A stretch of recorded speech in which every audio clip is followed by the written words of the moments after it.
Il fallait un porte-parole, il fallait une vedette. La vedette par excellence, c'était Olivier Guimond, bien sûr. Et l'aventure a commencé. Le dimanche 19 février 1961, à 7 h du soir, Télémétropole proclame l'ouverture de CFTM TV avec le slogan du 9 au 10. Du coup, Radio-Canada venait de perdre son monopole. Je me souviens aussi de cette télé qu'on présentait d'une façon tellement sérieuse. Ça se voulait très Molière, ça se voulait, c'est-à-dire très ballet, grand ballet et autres. Alors, ça a été l'ensemble de toutes ces années qui a fait, et peut-être fait germer dans la tête d'un type du nom de J.A. de Sèvres, que le public, c'est-à-dire la masse, avait besoin d'une autre forme de télé. L'émission qui suit est télédiffusée en couleur. De nombreux critiques ne tardent pas à déplorer le ton vulgaire et déplaisant du Canal 10. Pourtant, après seulement 5 mois d'existence, Télémétropole devient la station la plus regardée de Montréal. Tout le monde écoutait le Canal 10, enfin, le peuple écoutait le Canal 10. Parce qu'on nous montrait au Canal 10 les vedettes qu'on voulait voir. On nous montrait les gens qu'on allait voir dans des spectacles, etc. Et comme c'était des artistes vraiment populaires, alors les gens ont suivi. Radio-Canada était là tout seul, à côté de la télévision des Anglais et des Américains. C'était ça, notre télévision. Quand Télémétropole est arrivée, avec son allure beaucoup plus spontanée, naturelle, proche du monde, le contraste a fait ressortir l'allure intellectuelle, élitiste, guindée de Radio-Canada. Et pendant 20 ans, le monde va se séparer en deux, entre les adeptes du Canal 10 et ceux du Canal 2. Maintenant, tout le monde travaille ou à un poste ou à l'autre, ça n'a aucune espèce d'importance. Mais dans le temps, la qualité venait de Radio-Canada et la facilité venait du Canal 10. Moins d'1 mois après son ouverture, Télémétropole tente une incursion dans l'univers du téléroman en mettant à l'antenne un feuilleton quotidien de 15 minutes. Pour avoir la paix, il faut faire la guerre. Signé Pierre Dagenet, Ma femme et moi raconte les péripéties d'une famille moderne. Mais l'aventure tourne court.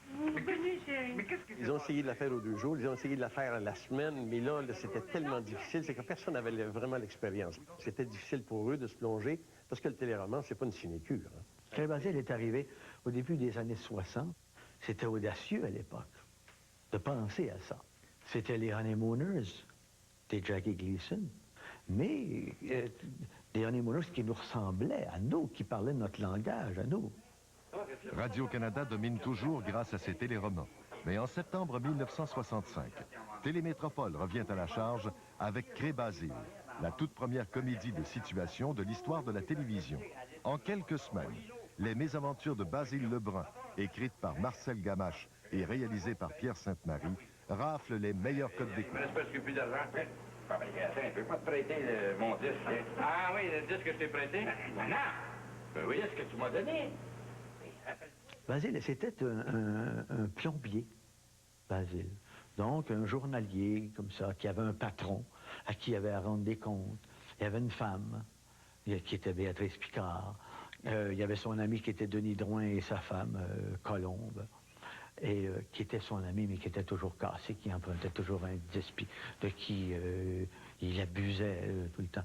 Mais fait de façon tellement fine qu'on n'en voulait jamais à Denis. C'était juste drôle.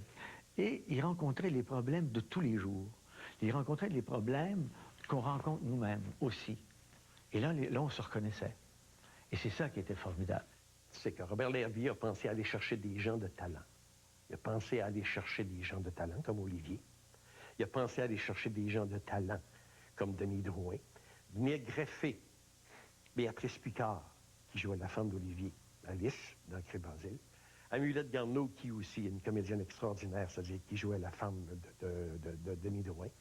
Donc, et ces personnes-là venaient former le noyau de cette aventure-là, à chaque semaine, il y avait quelque chose, c'est-à-dire qui se produisait. C'était toujours des choses loufoques. On sait qu'un comique, là, ça lui prend un bon faire-valoir, sinon il risque d'être moins comique.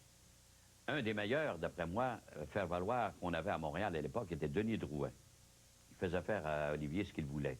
Je dois dire qu'une comédienne, enfin c'est ce que je pense, devrait être capable de jouer différents genres.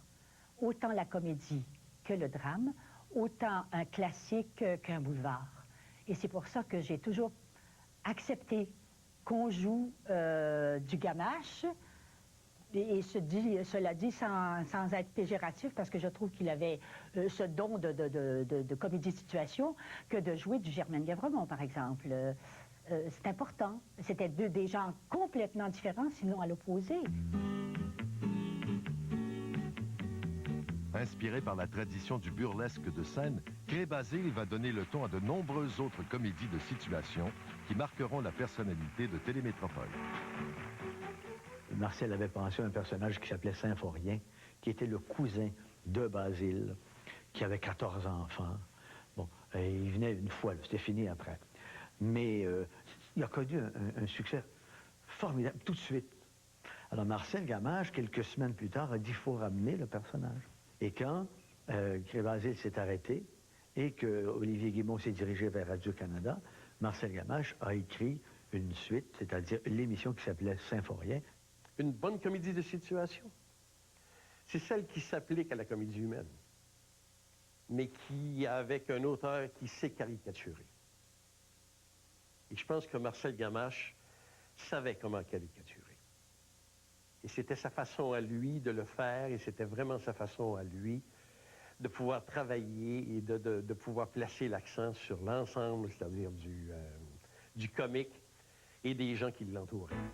De 1965 à 1970, Cré Basile est toujours demeuré numéro 1 dans les sondages. Malheureusement, il reste très peu d'images de la série. Quelqu'un de la haute direction a dit à un certain moment, parce qu'Olivier venait de signer avec Radio-Canada, je ne veux plus jamais voir aucune image de lui ici. Et ça a été effacé. Les mimiques d'Olivier Guimond et son fameux « demeurent toutefois bel et bien gravés dans nos mémoires ». Et c'était vraiment un personnage que les gens ont beaucoup aimé par sa simplicité, parce que veut pas.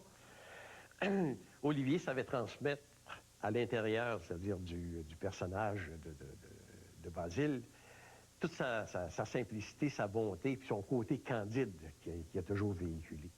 J'étais un peu beaucoup gêné des fois parce que le Symphorien, parfois, avait plus de rire que Basile. L'écriture voulait que ce soit comme ça. Alors une fois, timidement, j'ai dit à M. Guimond combien j'étais mal à l'aise. Il me dit, tu es fou. Demain, les gens m'ont dit, as-tu vu Cré Basile? C'était drôle. Ils diront pas, un a eu 15 rires, l'autre en a eu 14. C'est pas ça qu'ils vont dire. Ils vont dire, c'était-tu drôle hier, l'affaire, hein? Et il avait raison. Il avait raison. Mais ça prend un grand bonhomme pour accepter ça. Nos classiques ont fondé un genre, un style, une vision du monde. Celle de notre télé, celle de notre société. Un contexte de vie, le nôtre, pas celui des Américains. Des histoires, les nôtres, pas celles des Américains ni des Français. Les personnages, nous. Mais surtout un profond désir de changement. Arrêtez de vouloir se grandir par la douleur. Arrêtez de vouloir gagner son ciel par le sacrifice. Comptez sur nous, nous faire confiance et oser nous regarder en face. Ça fait partie maintenant de notre histoire. Les Québécois adorent les téléromans. D'ailleurs, les comédiennes deviennent très populaires et les comédiens aussi. Effectivement, j'ai appris lors d'une exposition que j'étais la personne féminine à avoir fait le plus de téléromans. C'est un besoin que les gens ont de suivre des personnages comme ça pendant un certain temps. En 1981, la télésérie Les Ploufs, tirée du film réalisé par Gilles Carle, est l'événement de la saison.